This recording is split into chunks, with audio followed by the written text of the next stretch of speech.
audio visuals. You should be able to share screen. Yes. How is my voice? Is it audible? Should I Anji. keep the mic closer or something? No, this is good. And I love the background as well. So, Jasveer, welcome. We are looking forward to hearing from you and learning about the work that you are doing. We are obviously very passionate, being based out of Punjab, about agriculture. And we would love to learn more about what you're doing and what the potential is also of the use of IoT and AI in agriculture. We have some connects in the past. We've had some connects with the Punjab Agricultural University, and we would love for all organizations like yours, like ours, that have complementary skills to work together, because I think this is such an important space that you are working in. That all of us must be concerned about food security. And in the future, I think people are talking about a lot of wars being fought over food, and because of just the scarcity Yeah. of food that can result. So rather than, of course, the people here are wanting to listen to you rather than me. So I shall pass over to you, and we'll all learn from the expert here. And again, thank you so much for taking time out on Saturday and coming to talk to us. Thank you. Thank you so much. Uh, I just wanted to check what is the age group of the audience that are listening to you? So, most of them are either in final year engineering or in the first couple of years outside of their degree program. However, we do open this up to others on LinkedIn as well who are not Sabudh students, but all the Sabudh students would typically be either in their final year of their undergraduate program, or they would be doing a master's program somewhere, or in the first couple of years of working. There are some exceptions. And also we have a few folks from other countries now also as part of the Sabudh student population. In fact, I know Chidi is here, who's from Nigeria. And I think Raman is also here, who's currently in Germany. So there's quite a mix of people here. Okay. Okay. Great. Great. All right. So I'll start here. I think I'm very sorry that I'm a little late into this thing. I just thought I would briefly introduce myself first. So I'm Jasveer Singh. I'm the founder of Sense It Out, and I actually started my journey, learning a lot of things around AI, IoT. Was very passionate since I was there studying in IIT Bombay, doing my master's in electronic systems. That 2014, I graduated. That was the time when IoT buzzword started coming in. So when I spoke to Sarabjot Veerji a few days ago, I thought when I give, so I am basically from IoT background. So if I thought if I can actually talk about IoT, IoT is a wide spectrum, and it would also cover AI as well. Big part of it, big chunk of it, the brain of it. So while I do that, uh, you know, I would want to start with. Sorry, I'll just adjust my screen here.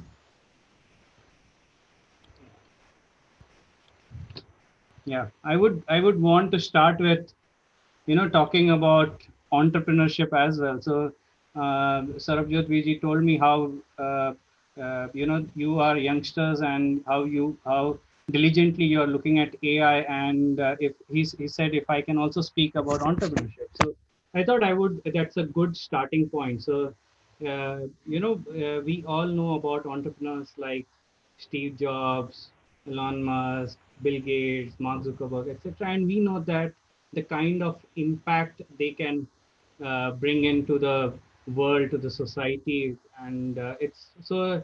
I just want you to believe that one person can change the world. Okay, and big. There are big things that we can do. So yeah, uh, with entrepreneurship, let me now get towards the agri side of it. I'm no AI expert or something. I thought when I come here, I would give you a very good perspective of entrepreneurship. I would give you also work on how entrepreneurship in agriculture, and if it is fueled with AI and IoT, it can how it can really change the world. So now that we know entrepreneurs have been doing really big things, big changes in our lives. So let me give you a perspective from there, and that see machines earlier machines were being built, and when machines were being built, there was a lot of industry which was developing around machines, and then machines were also collecting ultimately a lot of data. When the computers came into picture, they were collecting a lot of data. Storage came. So since the late 1800s to the mid 1900s, when the machine were being taken over by the computers, there was storage mechanisms with which we were able to store so much amount of data. Then we started realizing the power of data, and suddenly people like Mark Zuckerberg or a lot of others who actually, or Larry Page, or we can talk about Jeff Bezos, Amazon, how they actually started using data, and they basically made data the king. And initially what we were doing it mechanically using vehicles, maybe driving things, or even you can think about a lot of other things. Basically machines started helping us in solving a lot of important parts of our the journey of our life, making things easier for us. And then it was physically, mechanically, and then when data came into picture, it started looking more like now it whether it can help us think in a certain direction, or help you think in a certain direction, simplify things for you. The things that you would take a lot of time to think and imagine or search, they started coming in front of you in the form of recommendation engines and so on and so forth.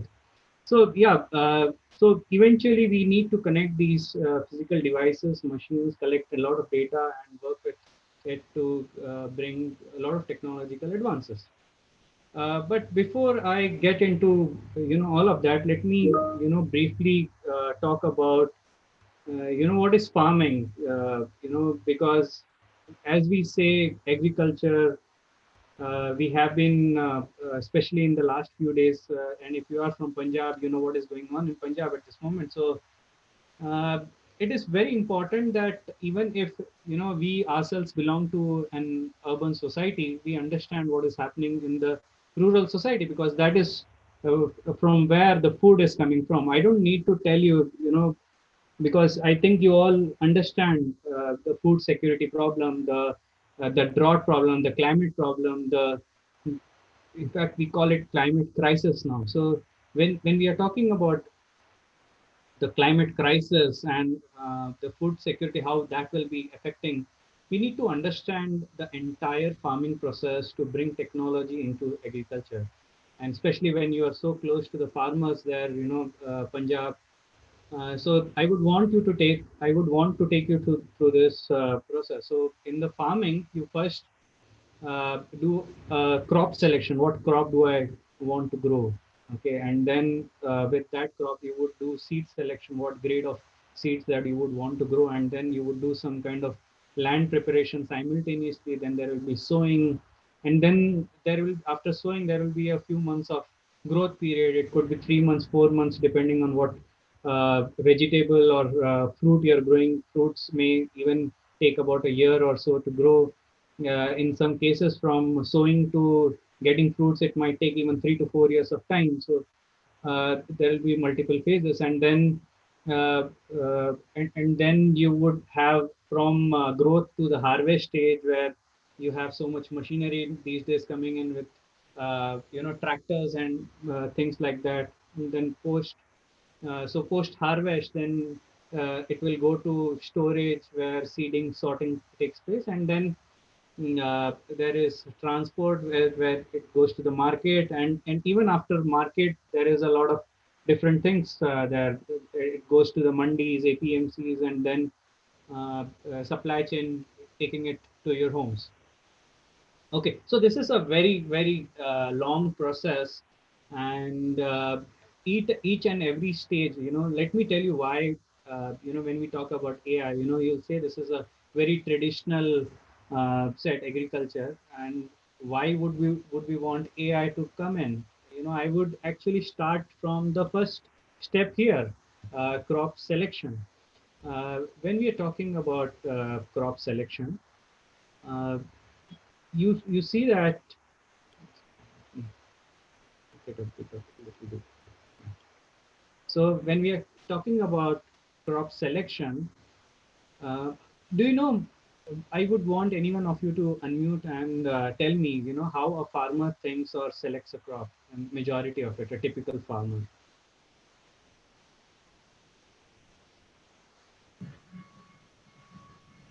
I would think that maybe one of the things is just security in terms of pricing. Sir, I think, yeah, it's the same thing. Like farmer will compare to the last time, what was the rate being offered by the government and all that stuff, and they will be predicting accordingly to the past data. So they might say, okay, this was working fine last time, so we will go for it. Mm-hmm. Yeah. So it's also depend upon the season also. Right, season. Okay, season, market, Soil type. soil type. Sir, land area. Sorry, Sir, land area. land area. Okay, anyone else? Someone Topography. says, Lakshmi says seasonal crops or yield. Okay,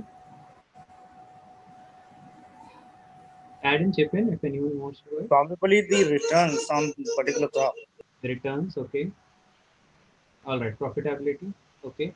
All right. So I would tell you, generally we think that these data points will be important to the farmer, okay, or sometimes the decision making is very simple. मेरे बाजू वाला farmer क्या grow कर रहा है?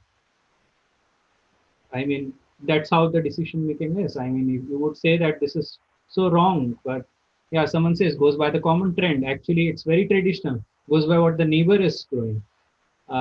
It's not relying on past knowledge or expertise. Uh, and sometimes it's just traditional. मैंने last year ये season में ये crop grow किया था. And sometimes it is as simple as आज onion के भाव ज़्यादा है, आज मैं onion grow करता हूँ. Maybe I would get in 3 months, 4 months time very good high rate, or maybe tomato. But what happens is, that when the onion prices are high, everyone starts growing it, and in 4 months time the prices drop. Okay, and they have to actually, so you have seen tomatoes being spilled over highways by trucks, by loads of farmers. So yeah, the decision making itself is very bad, starting from seed selection, from crop selection, and then it goes on, on and on. And I would run you through each and every part of it. And see, I'm not here, again I'm saying, I'm not an AI expert here, but I'm going to tell you the places where you would find an implementation of AI, where you would actually, potentially find data where it can be used. All right. So let me take you to few other steps where it is very important. The growth stage, it is going to be very important. How much irrigation needs to be done, a lot of monitoring. So monitoring for whether there is going to be pest attack, insect attack, or maybe some disease attack, or yeah, there could be a nutrient deficiency in the farm. So a lot of monitoring, applications can be formed here. Then fertigation is basically application of fertilizer. So when nutrient deficiency is on, so fertigation. And then when it goes out, so previous few days I have been working with an NGO called Global Pearly, and it is helping out farmers. So from there was a lot of drought there in a region called Marathwada in Maharashtra. So I am actually from Pune, and very close to Mumbai. And this place, there is a person in Mumbai called Mayim Gandhi who started a big movement called Global Pearly in the Marathwada region of Maharashtra, completely drought affected. There was no water. They started, deepening and widening rivers and got the water there, which was much required. Earlier, farmers were only growing, traditional crops and only in the rainy season. So they would grow rice, they would grow soya bean, or they would grow even cotton. It's very traditional. So they would get about in an acre of land, and annually they would have a returns of 20 to 25,000 rupees, which is so low. So when this Global Parley organization started working there in 2016, they solved a lot of drought problem, and then they said now it is the stage where we can utilize the land currently which is not being used for across the year. So they Global Parley is suggesting them fruit crops. I won't get into the model how farmers started getting into fruit crops, but let me tell you, when they started getting into fruit crops, they got returns of about somewhere 9 lakh rupees. Some people started getting 4 lakh rupees annually per acre of land. So it was huge, that shift itself. Because fruits that you're buying are generally not so cheap, if they are expensive. So and most of the horticulture crops, horticulture basically means fruits and vegetables. So anywhere, if there is some term, if I deem that need a little explanation, I would just put it there itself. All right. So fruit crops, they started earning more, but they started finding a little trouble with the marketing. How do we take it to the market? Who will buy? Who will not buy? And recently, you have seen that there is a bill which has come out which says it's a controversial bill. I don't want to get into the controversy. I just talk about the good part of the bill at this moment, where I see the opportunity. Now, government has opened it up for farmers to sell it anywhere outside the mandis as well. I see that as an opportunity. If so, farmers were earlier only giving in to APMCs. Now anyone can come and buy from them. There could be a very good price discovery. Now, there were many advantages of mandis, but like price assurity, or even there was price discovery was there. Although that was a very flawed model of price discovery, because the buyers were actually telling what price, or they were forming cartels of ये prices are बेचना नहीं है वगैरह. So there is an opportunity, because when we start selling outside, farmers can actually put what price they want to sell at. And when they start putting a price, and if we have a platform which tracks what is the price of this particular produce, say for example banana or papaya or mango, say it is 50 rupees per kg, and there will be an averaging of what अलग अलग जगहों पे geographies में अलग अलग averages होंगे, and at multiple places there will be multiple averaging done, and then a farmer can be suggested, okay, this is the general price, this is working, and you can sell at this particular price. So that could be a very good price discovery model. And if we are talking about market, let me tell you that in market we can अभी तक जैसे there are predictors for how the market will be running around, like for example say stock market. You can say that there will be a boom maybe in 6 months time. ये rate यहाँ पे prediction है. So people start buying stocks based on some kind of predictions, and these kind of predictions can also come to the commodity market here, where the market produce can. So it could be based on sentiments, it could be based on various other things, like how many people are growing. So we can have a huge collection of data of how many farmers are growing what thing in what area, and accordingly a price discovery can be built. So I mean, data points can be always discussed. A lot of it is there. But when I started working on one of the projects here, what I realized that it's buyer knows what kind of grades and at what rates it should be bought. So a grade A, for example, papaya, can be bought at 25 to 35 rupees, and a grade B can be bought at 50 to 60 rupees. So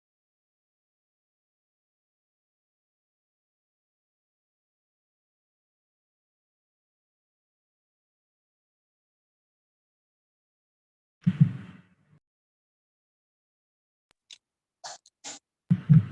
and Are we Um, connected? yeah, I was just checking that actually. It seems like there's a problem on Jasveer's end. Okay.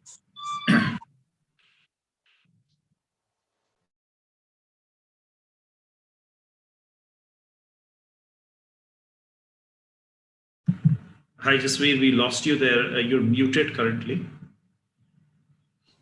Am I audible now? Yes, you are. I'm And so if you can sorry. share your screen again. Yes, again, yes. Visible? Yes, absolutely. All right, I'm so sorry. Sometimes these internet issues keep popping up. Yeah, it's part of the new normal, as they call it. Not to worry. Yes. Carry on. So, sorry, where did you lose me, if you can tell me? What was I talking about? Yeah, the grading and sorting that I was talking about. Did you hear that part? That's right. Yes. All right. So while I was working on this particular marketing side of things, I realized that in the market the buyer sees some kind of grade where papaya suppose is A grade, is it's the best in the market, would be 25 to 35 rupees. The B grade will be somewhere around 15 to 25 rupees. The C grade will be somewhere between 10 to 15 rupees, and the D grade will be less than 10 rupees, which will go into food processing, stuff like that. So when I started looking at that market, I realized that the farmer who is selling, he thinks his every produce is A grade, and the buyer knows exactly if the things are true or not. So the when the farmer actually share, or if we try to bring in technology here, I realized the problems are that farmers will always take good pictures of their farm or their produce, and send it across. So there is a trust issue where whether right amount of A grade or what kind of grade material is being sold to the buyer. And so if we want to bring in technology, we'll need to solve these trust issues, and I think that's where the AI is going to solve that gap. All right, so I'll just run you through certain just technologies, and on the top of technologies, AI can be chipped in. So I'll just run you through some problems and some solutions which exist in the market. So this is one of the mandis in South India. This is how cluttered it looks. APMC market, okay, in Andhra Pradesh, I guess. Then this is how when you store things in somewhere, in godowns which are open and the things are flooded, this is how food is wasted. And so there are a lot of solutions, not exactly these problems. I'm just bringing in general problems in agriculture and its market and supply chain. So there are government is coming up with solutions like the Agri Market app, where farmers can connect to various different mandis. So this was in 2016, that where farmers could actually use an app to check which mandi, which crop, what price. So for example, onion at maybe 1,000 rupees per quintal, and probably mandi of Gurgaon. Okay, and you can check out various mandis. It could be Gurgaon, it could be multiple mandis near Gurgaon, it could be on the other side of Delhi, maybe, whatever. So a lot of filters along with kilometers, etc. Then there are multiple different apps. I'm talking about the across spectrum. There is a market app like Big Basket, which would solve the supply chain problem by buying directly. So there are a lot of such apps like Ninja Cart, or multiple others who will buy directly from the farmers and help take it to the consumer. There are a lot of these supply chain problems also, where a lot of solutions are required. Then I talked about grading. So one of the grading companies which are working, Intello Labs is working on grading of grains. So you take a picture of the grain and it will tell you what kind of grade it is. Deep learning algorithm is working. So I would briefly highlight that whenever we talk about AI is not single. It always comes in a couple. So mostly like the image processing algorithm which they would use. So there would be a camera capture an image. So you would also need to understand image processing if you want to get into AI, collect data. Or sometimes the data is collected, analyzed, and given in some form to you. to analyze. But AI always comes in a couple. So collecting data, uh, nowadays there is, it's very easy that you are able to have mobile phones equipped with camera, and you are able to capture it. But AI is required here. If we talk about it, sometimes the photo that you're taking, uh, the object would have maybe a plain background, something like a white background or a black background, and sometimes the images would be taken in the real field. Okay, so in the real field, the scenario will change. There is no plain background, so you cannot. So it will become difficult to classify the object and the background. So that's where both image processing and AI would need to come together. All right. So and while you're doing this, so it could be, I think I can move to this particular example of, there is an app called Plantix, where the image of a leaf is taken to identify whether there is a nutrient deficiency, whether there is an irrigation deficiency, whether there is a pest attack, because most times it attacks the leaf, and leaf tells you sometimes it's the fruit, and you need to take an image of the fruit. So in this case, the image is taken with a fairly decent background, but a lot of times it is taken in a background where there are a lot of similar objects in the background. Okay, and so Plantix is an app which also identifies what kind of crop it is, what kind of the crop variety is also is.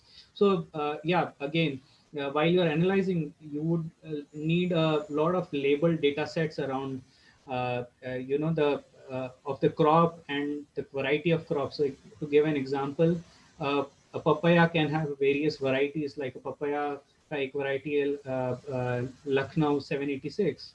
Then guava की various varieties है, banana की various varieties है, rice you will have like a basmati, like a sona musuri, or different varieties of it. So you will need to identify. Sometimes it's based on color, sometimes it's not.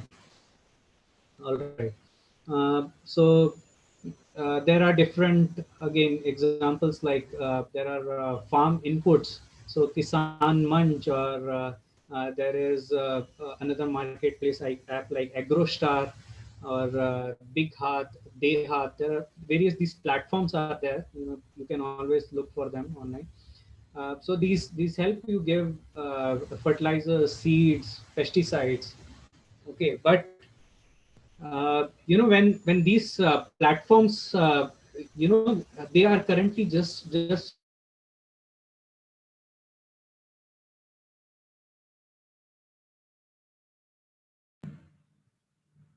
Have we lost Jasveer again?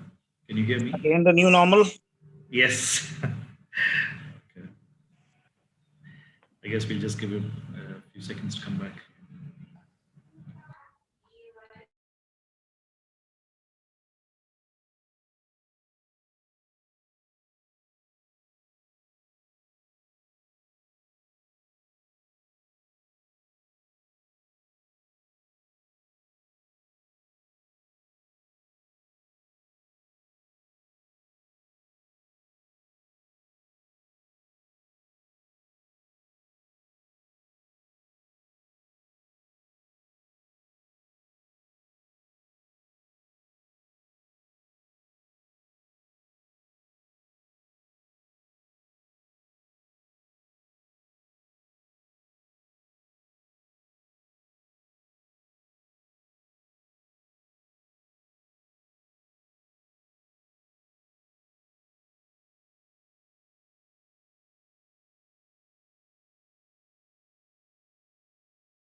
So while we wait on Jasveer, we actually have Ramandeep here, who is uh,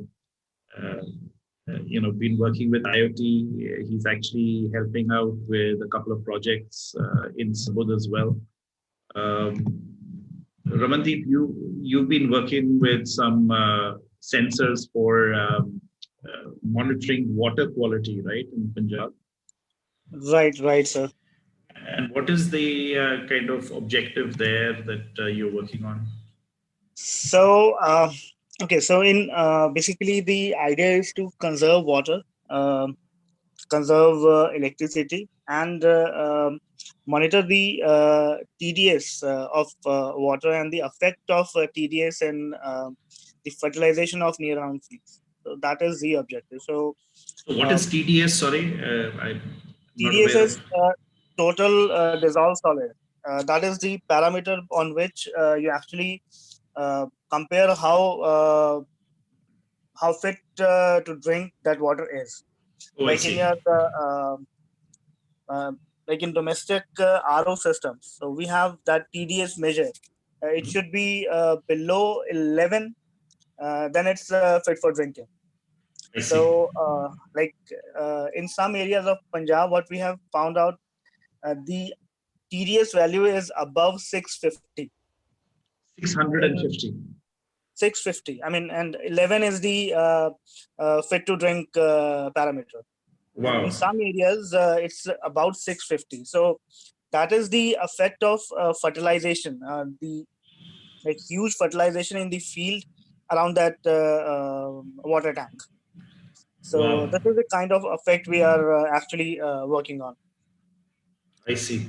And so, I mean, I take it that this, you're talking about chemicals in the water as a result, right? Right. So, okay. And this is water that's being consumed by humans, Yes. um, or is Yes. being used? Oh, okay. Gosh. It's Wow. consumed by humans, and like before supplying it, so there is a channel to filter it.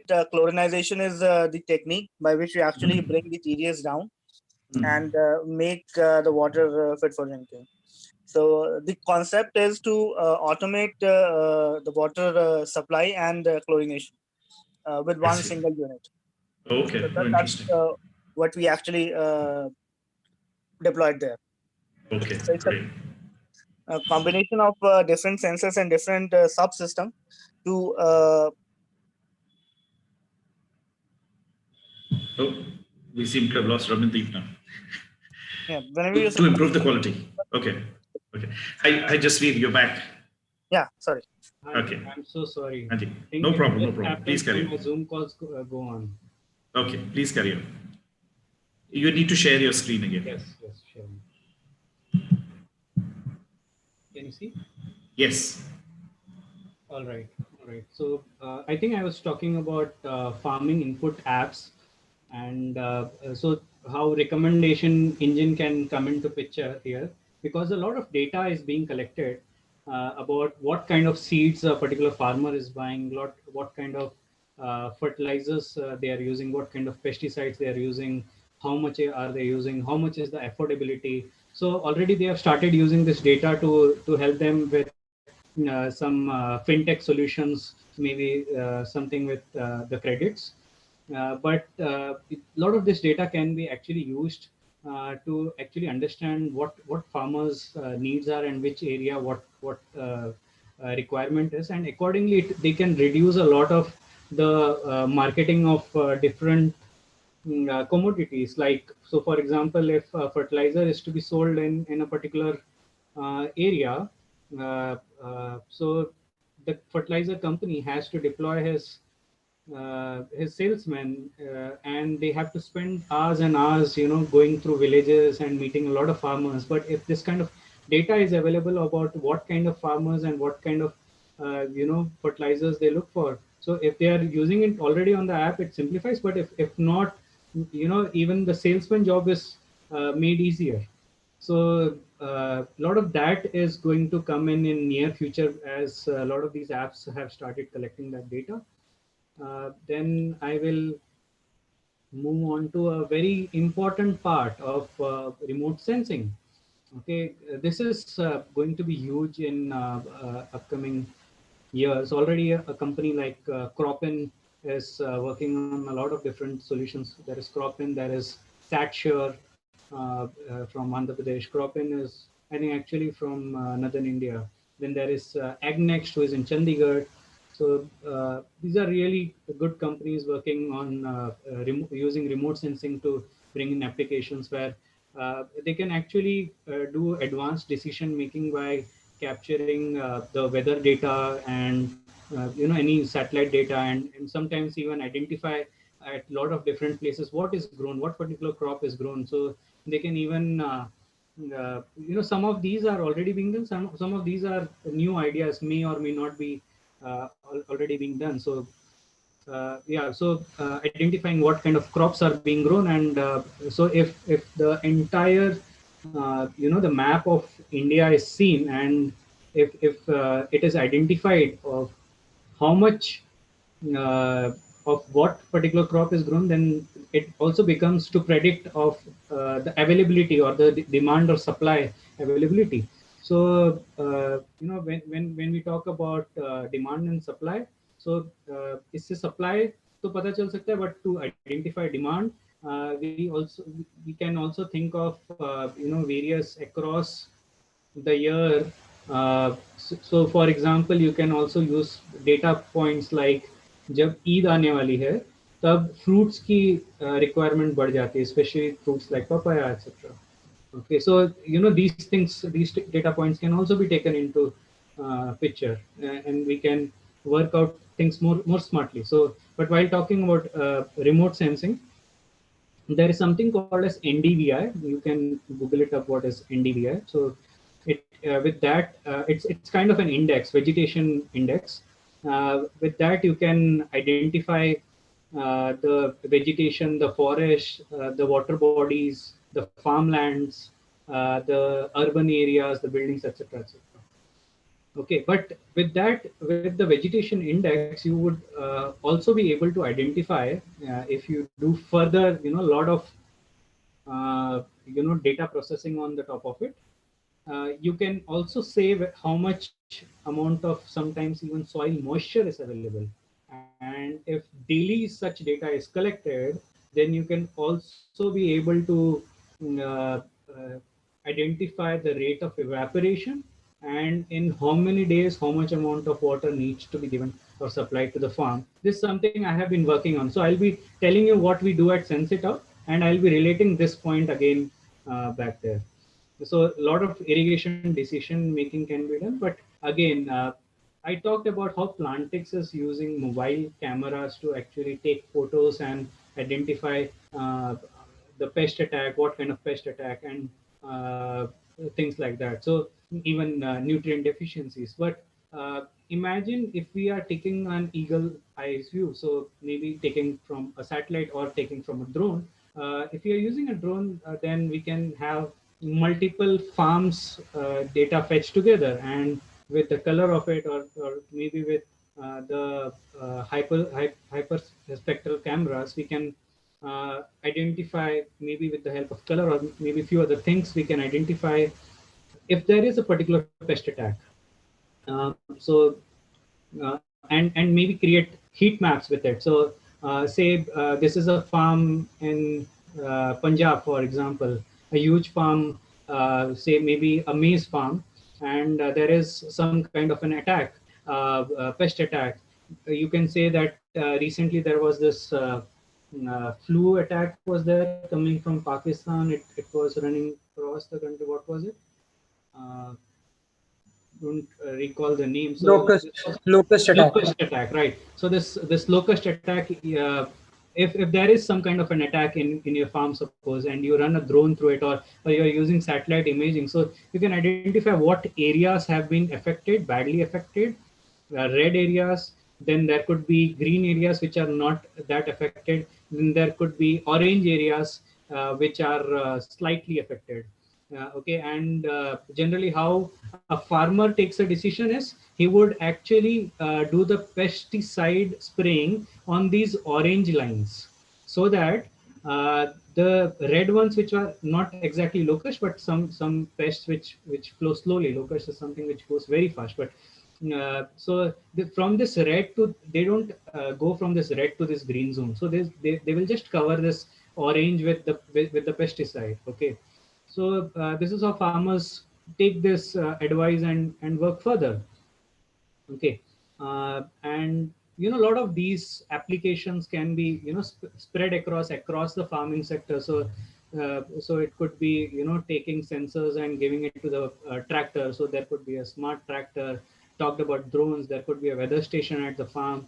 There could be energy management with how much is required and how it could be distributed. But it's generally applicable for big, huge, large farms. And so in small farms with how much should be the irrigation or watering requirement, things like that, monitoring. So we have come up with solutions which can cater to these small farms, and I will be again talking a little bit about it in the last 15 minutes.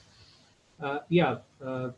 So there is this huge space of agri-tech. If I have to differentiate between things. So if in smart irrigation itself, you would find so many companies with and then if only sensor companies, there will be so many robotics, precision agriculture. I talked about marketplaces like agrostar, then livestock, farm management. There are too many companies now working on farm management at this moment.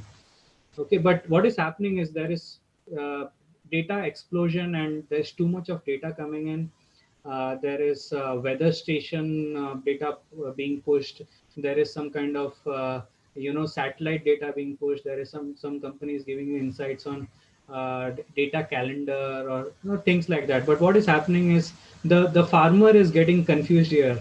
Okay, and so when the farmer is being confused here, we as AI, not just the data collectors, we need to have convert this knowledge into wisdom. And how that can be done is converting that data. Because initially what was happening was, I'll give you an example. Just a couple of years ago, I had seen there was a hailstorm in the Maharashtra Marathwada region. And so there are a lot of these apps which tell you weather on there. So agri apps, okay, they give you an additional data of weather information on the top of it. So they will tell you that hailstorm आने वाला है in 2 days time. Okay, but the farmer is so confused. आने वाला है तो मैं उसका करूं क्या? What do I do with it?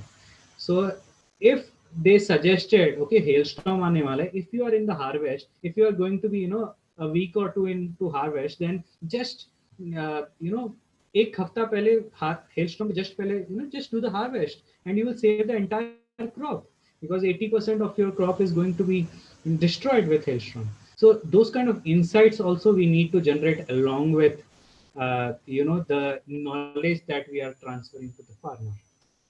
Okay, that is where I would go to. Sorry, skipping a few things here. All right.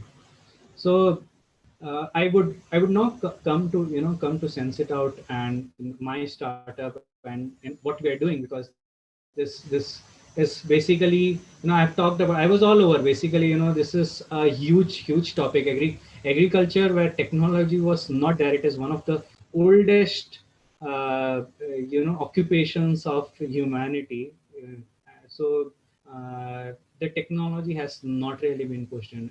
I mean, if I go and talk to big companies in agriculture, and when I talk to them about technologies, they talk about 30, 40, 50-year-old technologies like tractors or drip irrigation. Drip irrigation came to India in 1980s, I guess, or maybe even earlier. Okay, so we need to talk about how the current data and how that can be solved. So when I went approached agriculture, I realized that data is not being picked up, and I actually wanted to become an AI expert and ultimately drive it through data. But I realized there is no ground data being collected, except that at a huge bird's eye view, you can collect some amount of data with satellite. and drone data. But for countries like India, where farm sizes are so very small, what I understand is that maybe we need to have a different approach, because if you take a satellite data and only 1 acre of land, I tell you it's just 1 pixel, and I don't think you can apply any kind of algorithm on 1 pixel of data. So we needed a lot of ground data. So that is where I ventured into Sense It Out, which is into irrigation management. We are building sensors to make irrigation management smarter, reliable, and affordable. So we came up with this system. Our product is called SICA, which is sensor-based intelligent crop-centric automation. And what it does is it basically collects data from the farm of various soil moisture data at multiple levels below the soil surface. These were earlier very expensive sensors, so we built a least expensive, which does the job, meets the requirement kind of a sensor, and which is also reliable. And we build a system around it which collects data and says if the soil at that particular root zone is enough is having enough moisture, then it can just tell the controller to stop the pump, because water is going to be one of the big problems in coming years. And if we are talking about Punjab, I think there was a survey which divided Punjab into 21 different zones, sorry, 31 different zones, out of which 21 zones were completely red, where red means the water table had almost completely destroyed. So because every farm you go has their own well, so they just keep on pulling out water, and when the rain comes, there is no way in which the water is harvested and put back into the ground. It's just runoff. There is no one doing rainwater harvesting.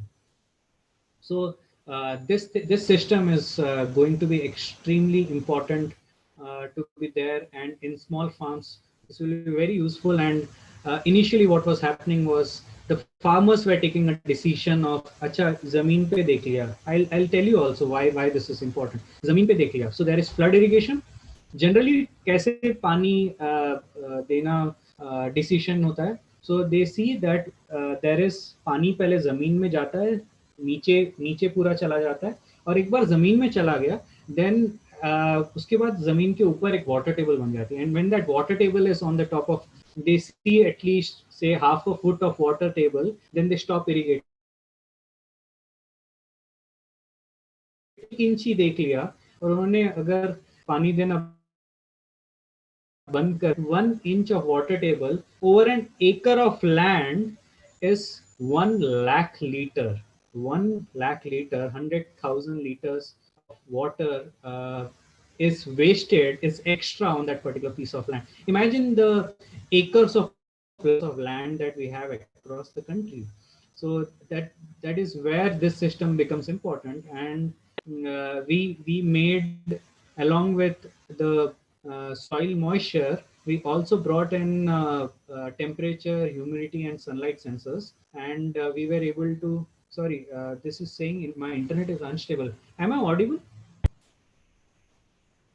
Yes, you are. Yes, you are. All right. If you are not able to see the screen, it's okay. My voice will just supplement it. Don't worry, it will be suffice. Yeah, if you want to actually switch your video off, maybe that will add to the bandwidth if you're having bandwidth issues. See if this works. All right. So we brought in we also substituted, not substituted. We also complemented the soil moisture sensors with temperature, humidity, and sunlight sensors, so that we are able to we are able to tell whether or in some time how much amount of rate of evaporation in the soil is going to be there. So it could be so with that we actually developed the soil evapotranspiration sensor that we can say how much amount of, I'll just turn on slideshow for this particular. Okay, so the sensors are placed at multiple levels below the soil surface, and when the drip irrigation is on, it can say the rate of leaching, because multiple sensors differential data. We can talk about the rate of leaching, which leaching is going down the drain. Then we can talk about, we can also calculate the rate of evaporation. So when the pump is off, the pump is off for just 1 hour time, on for just 1 hour time generally in a day, and the rest 23 hours generally the pump is off, and that is the time when the rate of evaporation kicks in. And the differential data with that we can we can calculate the rate of evaporation. We can also calculate the rate of absorption inside the soil and the crops. So with that we would be able to basically come to conclusion of how much amount of water will be required and when that next irrigation cycle will come in. Because in a country like India, when I went and said that okay, sensors is the solution, sensor लगा देंगे farm में, एक बार sensor लग गया तो अपने आप data आएगा, pump अपने आप on off होगा. But it didn't work that way because there were electricity issues. कभी कहीं कहीं पे electricity was erratic, and कहीं कहीं पे it was more like the electricity is there for maybe 3 hours, 4 hours, or 6 hours, or maybe 8 hours in a day, and there is a schedule in the entire week. So we can just pick up the data of this scheduling. 6 घंटा है, okay. So अभी अगर electricity है, अभी irrigate कर दिया है, next irrigation cycle कब आने वाला है? Suppose it is 36 hours later. तो 24 hours के बाद there was electricity, but there was no water requirement. The next requirement will be at the 48th hour. तब electricity आएगी, but water requirement 36 hour पे आई थी, और 12 hours हो चुके हैं when there is a slightly drought-like condition at the farm. So इसीलिए we take a decision of 24th hour पे ही उसको irrigate कर देंगे, और the next irrigation cycle को push कर देंगे. Okay, so maybe to the 72nd hour, और तब शायद इलेक्ट्रिसिटी होगी या नहीं होगी, तो उसके पहले जब आएगी तब थोड़ा थोड़ा इरिगेट करते जाएंगे, because there is a sensor data. Now here I would want to say that I would want to completely eradicate sensors. My sensor costs about 15 to 20,000 rupees currently, the entire setup. जो if I have to the setup, IoT wala setup, the sensors, not just the bare sensor, but the IoT setup of the sensor is 15 to 20,000 rupees. And यही अगर मैं बड़ी companies जैसे Netafim और जेन irrigation का जाता हूँ, तो मेरा entire, so the first controller itself is 5 lakh rupees. Okay, और उसके साथ जो सेंसर्स आते हैं पर एकड़ 50,000 rupees I need to spend, which is huge. और अब मैंने उसको I have brought the cost down to 15-20,000 rupees पर एकड़. Okay, and the initial controller cost जो पहले 5 lakhs थी, my cost is around 30,000 rupees.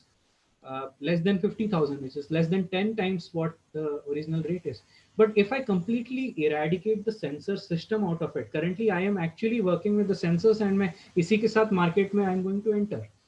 But I want you guys to come up with ideas if how can I take the sensor out of the picture and collect data of weather information and very local weather information, because the majority of the cost of my sensors is below the ground, जो soil moisture sensor है. Above the ground, temperature, humidity data is not very costly. So can I eradicate that and come up with a soil evapotranspiration data without the sensor? It will be my question to you. I will open it up to you after this session for you to come up with ideas. Okay, but I'll show you the results. Okay, so this is my control module जो pump को control करता है. This is my sensor module which collects the data from the farm. In fact, little bit concepts of design thinking we have employed, because whenever technology comes, and what happens is farmer was seeing that surface सूखा है, तो वो पानी बोल रहा था, he was not trusting my sensor and my the entire automation system. तो बोल रहा है नहीं मुझे पानी डालना है. So there is an auto mode auto and a manual mode in the controller, और वो manual mode पे switch करके controller को bypass करके pump को on कर देता है कि अरे जमीन सूखी दिख रही है. But the real requirement of the water is below the surface, maybe in the root zone. For some crops it might be at 4 inches levels, at some crops it might be 12 inches level, some crops it might be even lower. So we are now able to tell the farmer with the help of this app that देखो 4 inches के आसपास पानी है वहीं पे at this moment required, you don't need to irrigate. So ये trust issues भी ये solve कर रहे हैं with the help of mobile app. But let's remove the sensor from the picture and bring the cost down and just keep the controller. Okay, because we don't want again to take the farmer taking the decision, because ऐसे trust issues farmer को आएंगे. Rather उसको बोलना है कि automatic system चल रहा है, तुम्हारे crops healthy हैं, and background में we have all the entire IoT and AI system working. So yeah, this was our farm experiment that we did at one particular test farm. We did last year an installation on a tomato crop. बहुत अच्छा tomato crop आया, especially in that season when late rainfall आया था. It started in the late June or early July. Generally in Pune, the rainfall comes in early June, and the temperature in 2019 summer was generally above 40 degrees. But we got a very good crop. So yeah, we saved about let me put that picture. Yeah, we saved about 80% on that particular farmland. We did another and this was as compared to a drip irrigation system. I think because you guys are in Punjab close to farmers, you would know I think what a drip irrigation system is. जो flood irrigation होता है पानी ऐसे ही बहाया जाता है, drip irrigation में drop करके पानी जाता है and generally at the root zone itself. And generally at the root zone itself. So generally drip irrigation already saves about 40% as compared to flood irrigation, but we were able to save 80% on the top of drip irrigation system. In one case we were able to save about 60%. So potentially 80% तक achieve किया जा सकता है. If you compare to drip, it can go to flood irrigation, it can go even higher to 95-97%. You also save a lot of energy, and it may potentially lead to a 2x increase in yield. Generally 15-20% में increase in yield होती है, but in some places it could also be 2x. Okay. Last final couple of slides, and then I will open it up a platform for you guys to discuss. So VG had told me to talk about entrepreneurship. So this is how I thought if I can bring in work for the Indian environment where farm sizes are very small, affordability is too low. If I can take some kind of technology to the farmer, I need to address in that particular way, and I need to take it. I cannot rely on anyone else to do it. So that is why entrepreneurship. All right. And especially when data was not being collected at the farm, and if I have to apply data, and I foresee Sensitot will be a data company in coming few years, or at least will be helping another data company with a lot of data. AI company, maybe I can say. Okay. So what about entrepreneurship? What do I want to talk about it? It's just very simple thing. If you want to be an entrepreneur, on the top of the as a technology expert, I would want to tell you that you need to understand whether you want to open your own startup, be an entrepreneur yourself, or you want to join another startup who is making a big change. Okay. And I'm not talking about you go and join corporates, because I think वहाँ पे तुम्हारी ideas नहीं होती, you are working for someone else. But in a startup, you can either decide to open your own startup or join someone else's startup. When is entrepreneurship suitable? If you are a risk taker, you want to be your own boss, and you want to make your own independent decisions and take control of your career. So that is when entrepreneurship is there for you, especially with the new ideas in AI that you see that they are not really applied in the field. I would want to like to give you example of this guy Thomas Alva Edison. What did he invent? People can comment here. The light bulb, was it? Yeah, light bulb. Okay. So when he built light bulb, do you think there was an infrastructure around the light bulb that वो just market में bulb लेके जाएगा और बेचेगा, चलेंगे क्या? Will anyone buy? He invented long back, right? About a century ago, right? So I'm just trying to make it a little more interactive. If anyone wants to unmute and comment.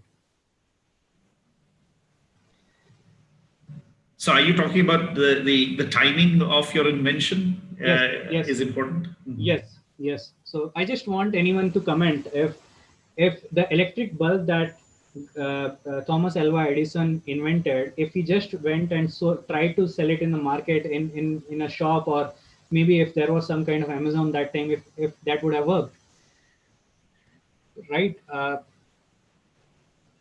Okay, maybe people are not commenting. I don't know whether I have made everyone to sleep, but okay, let me just give people the answer. It won't sell, right? Jigarjeet Singh is saying it won't sell. So he had to actually come up with General Electric. He had to create an entire ecosystem around it कि लोग अगर बिजली का bulb अगर चलना है तो बिजली भी होनी चाहिए घर पे. So he actually built an ecosystem around it, and I think that is where we also need to think of why entrepreneurship is important, is because we need to also sometimes create some kind of ecosystem. Sometimes if there is the ecosystem already there, just plug it in. That's the best way to go about entrepreneurship. But it's a lot of times it's struggle, and startup actually means making on a new business model where things are not like they are there, in easily available. So if you want to open a bakery shop, you're still an entrepreneur, but it won't be called a startup. It would be just another business, right? So you would want to think, or आज के ज़माने में even an IT company, new IT company will be just another business, or an e-commerce company will be just another business, right? Someone is commenting, as Steve Jobs said, people don't know what they want, so one has to float the idea. Yeah, it's true. Sometimes people know, sometimes people don't know. So a very good example of that is given. Ford's example is taken. Ford was जिसने electric vehicles लेके आया था. So people, not electric vehicle, sorry, vehicles लेके आए थे. These days buzzword of electric vehicles, sorry, who automobiles I should say. So who brought in automobiles? So earlier they used to say that when he went and asked people what they want, they said they wanted faster horses. But people like him, visionaries, would understand that they actually want faster transportation. So that is where that is why automobiles. Yeah, that's right. But coming back to the point of entrepreneurship, uh, I think you need to understand and that you need to take control and sometimes drive it. But you also need to see that whether you fit in, whether you are suitable for it, because you need to take around those things are that you would be taking a lot of risk. Sometimes your family background, the financial part of it won't support you. Sometimes it will, but there are a lot of other resources also available. For example, I got a lot of grants from government. I do not come from a very rich, wealthy background where my father has been, a wealthy businessman. He has been into service, into defense. Okay. But then, and in entrepreneurship, you need to face some hard facts.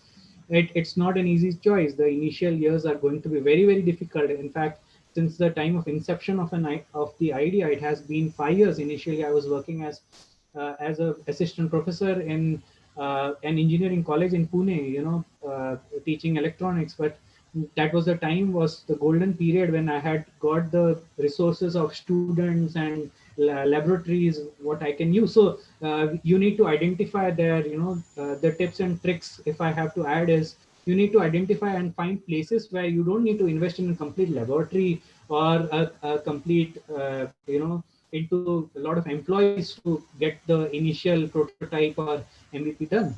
So initially, and I knew that in teaching, the way the college used to function was, apart from the teaching, there was a lot of that time I could invest in research, and I knew that before entering into that field. So I knew that otherwise I wouldn't have a paycheck. But if I go this way of maybe in a teaching line where I can use the resources there itself and drive students to, or the labs to my advantage, it could help, and it did help to me initially.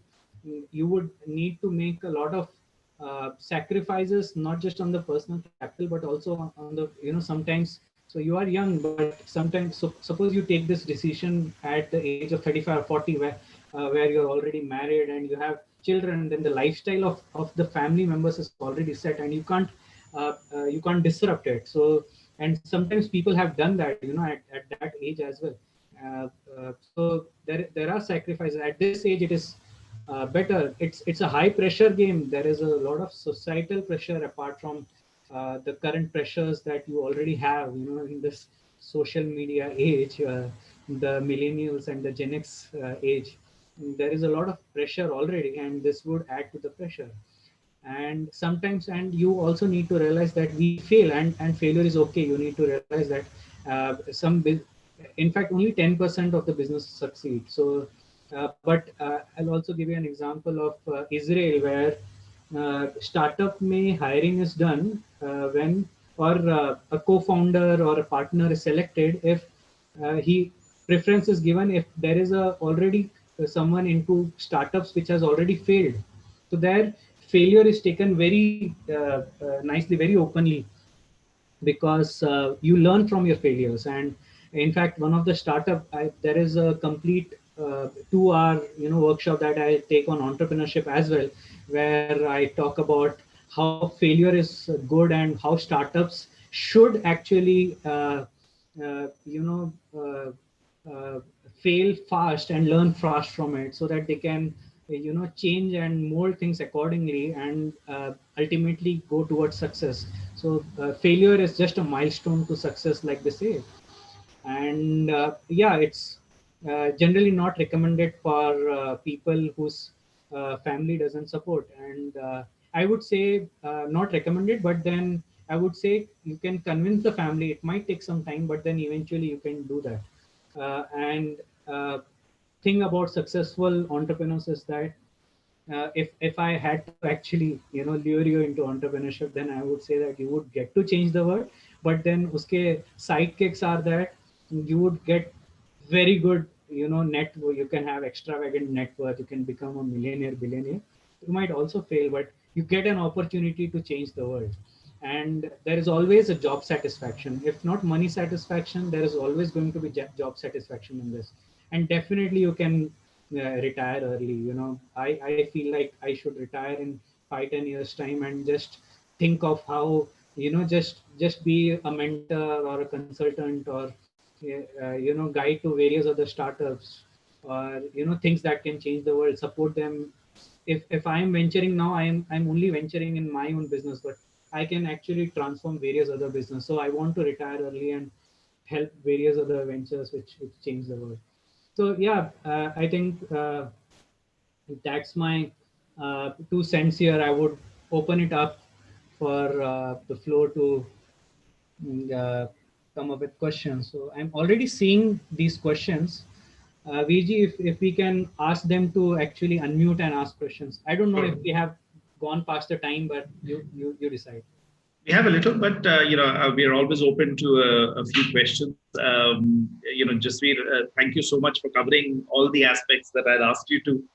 And in particular, I found what you're doing in irrigation very interesting.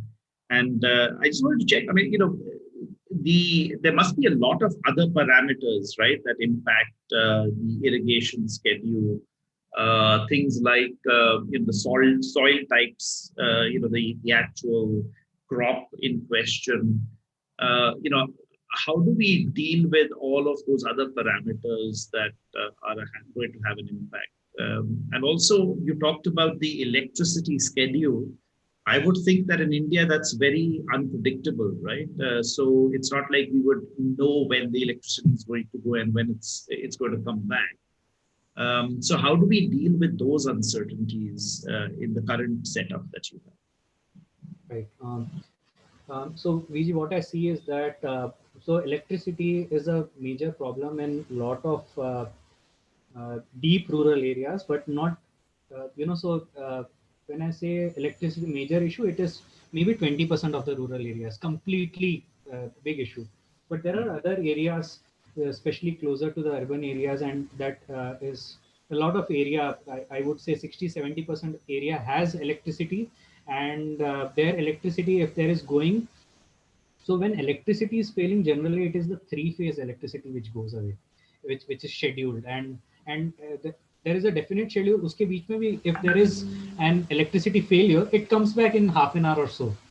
Okay, so majority of the part. So we need to look at it with an optimism rather than a pessimism when we are trying to, solve a problem, and wait and trust that ultimately, while we are working and taking time, couple of years or so, even government is working to strengthen their electricity grid. So, or if you are talking about the electricity, solving the electricity grid problem itself, that's a completely different problem altogether. But taking certain technologies which require electricity, I think we should start building, and things will fall in place. I am seeing that where 1 or half hour electricity gap is there, but otherwise schedule is okay, our things could work. Otherwise, earlier I was very pessimistic and I was thinking of solutions in the extreme end of the problem where electricity hogi nahi, so I was thinking of alternatives like solar or maybe biogas or things like that. But then I said things are becoming very complicated while I'm building the solution, and it's becoming even more expensive. So rather build a technology, and if it doesn't work out, let me bring in those things if required. Talking about the other problem you mentioned of the soil water parameters or irrigation, yes. So we need to actually, our sensors need to be calibrated based on what kind of soil it is, what is the texture of the soil, whether it is a sandy soil where the water just drains away quickly.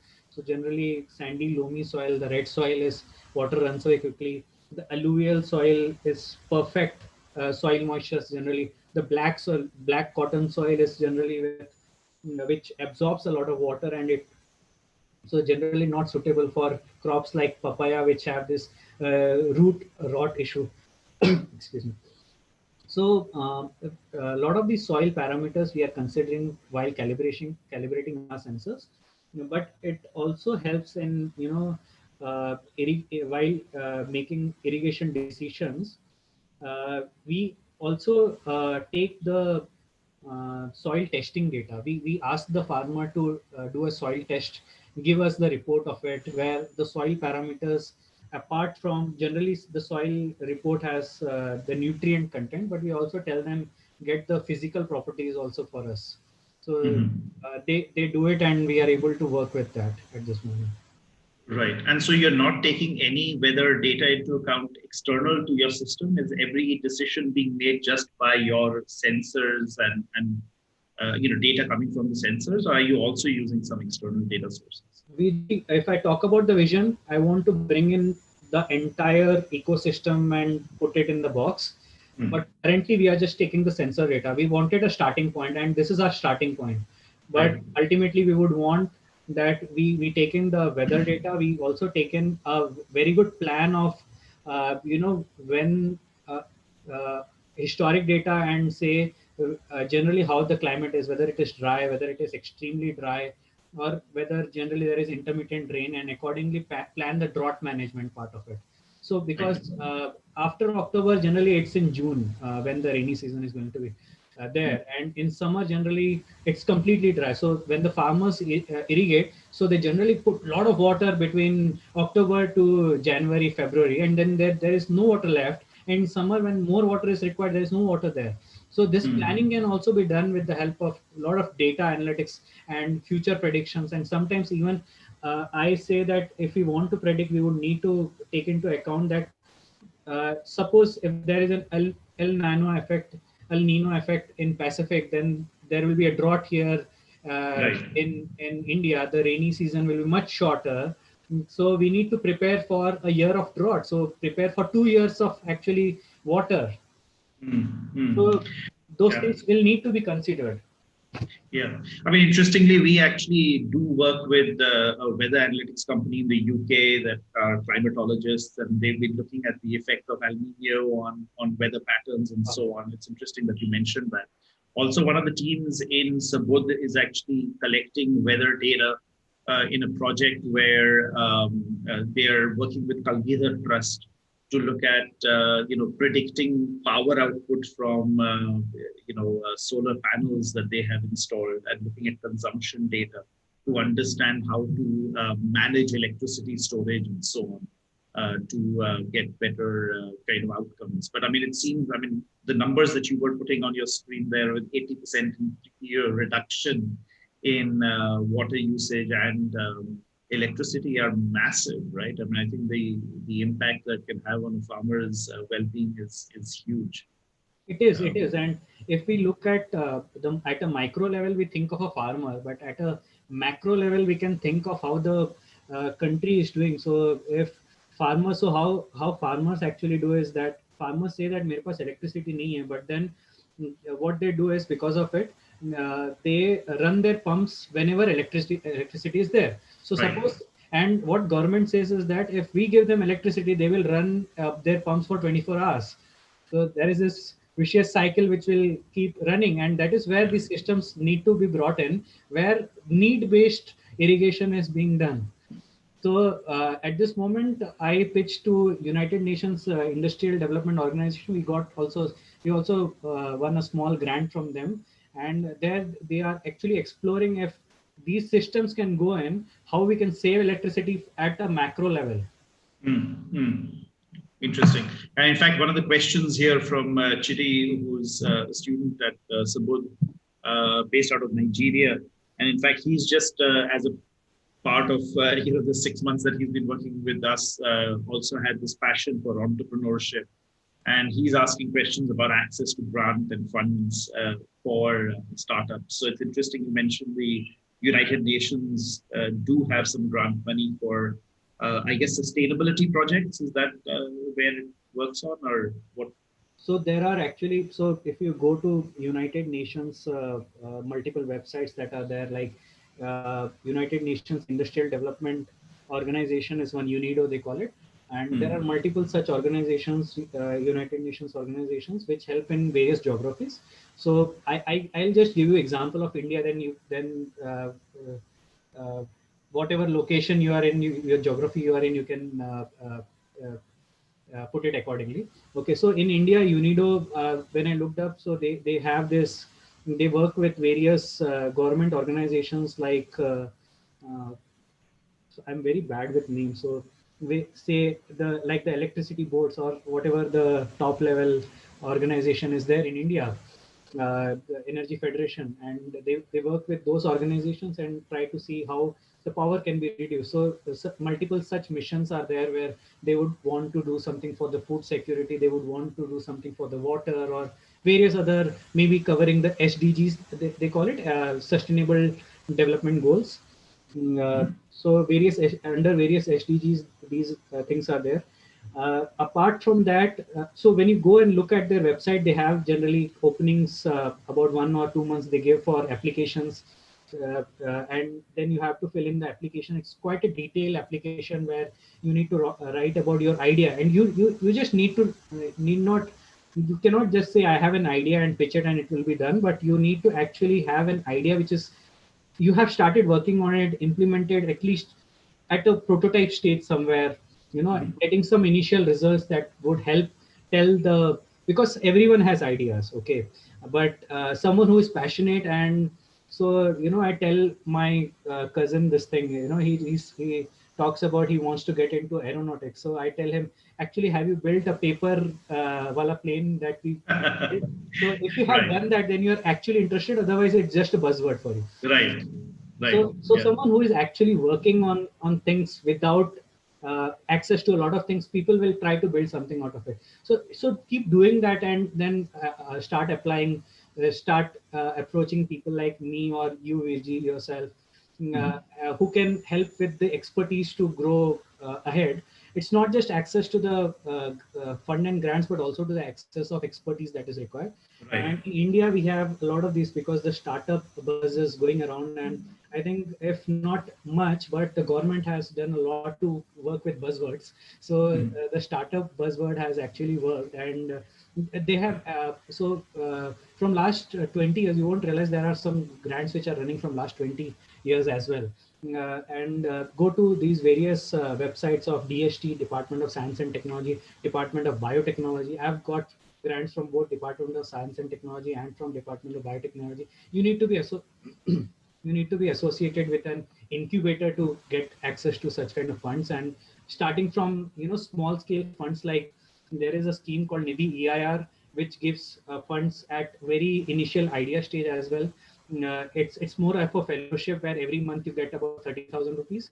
Then Nidhi Prayas is there, which I had received. Some of the funds I had listed, I'll just show you here. Nidhi Prayas, I received from DST. I got it through the Venture Center Incubation Center in Pune. Then there was a Department of Biotechnology, DBT, BIG grant they call it. BIRAX VIG call it because of agriculture. You are eligible in the biotech space here. Then I got associated with this ICAR's IR, Indian Agriculture Research Institute, which is in New Delhi, USA Krishi Incubator. Then with DST, I got also a prize money of about 4 lakh rupees under Smart 50, 50 solutions that can transform India in 2018. So the incubator was IIM Kolkata's Innovation Park. So there are now multiple, this Atal Incubation Center, which the new term government has come up with. They help you with a lot of funds. So there are a lot of schemes. Just look up these words that I'm throwing at this moment: Atal Incubation Center and incubators like IIM Kolkata or Venture Center. Oh, sounds great. And one of the questions that Achintya is asking is, is the IoT solution you provide reusable, or is it a fixed one that once installed has to kind of be used in the place, or we can remove that and make that recalibrated and use it in a different location as well? So yeah, it can be recalibrated and used at different locations. We are working with because you kind of remove it and put it back. The sensors are a little fragile, so we are working on that. If we can make them more robust, then you can definitely just it could be like a cricket stump, guard diya, and put it in. Just it's over. But now it has to be dug around, put it delicately, remove it delicately, things like that. Yeah, but it can be reused definitely. Vijay has asked, are you working on aquaculture? I'm not quite sure what that is, but aquaculture is actually where they grow. So basically, it's farming of fish, basically aquatic life. Okay, I see. So they take care of the pH levels inside the water. Like you can have a pH sensor for soil, you can have a pH sensor for water. And I'm not working, but I know companies which are working in aquaculture. So it's an active space again. Yeah, it's a good space. Currently. Chidi, do you have any particular questions? I mean, this whole area around agri-tech must be very important for Nigeria too, right? I mean, is this a space that you see as potentially interesting? I mean, maybe there's an opportunity for you to work with Jasveer and apply it to the Nigerian context. Okay, I'll look at it, but it also requires data. But most of the data we are trying to get, which you are aware, is unheld, which for now we have an access to it. But I'll look at it and also connect with him, because I know all this thing requires a lot of data. But also agriculture is also a big industry or a big sector in Nigeria, and I think it's still in the infancy stage. Yeah.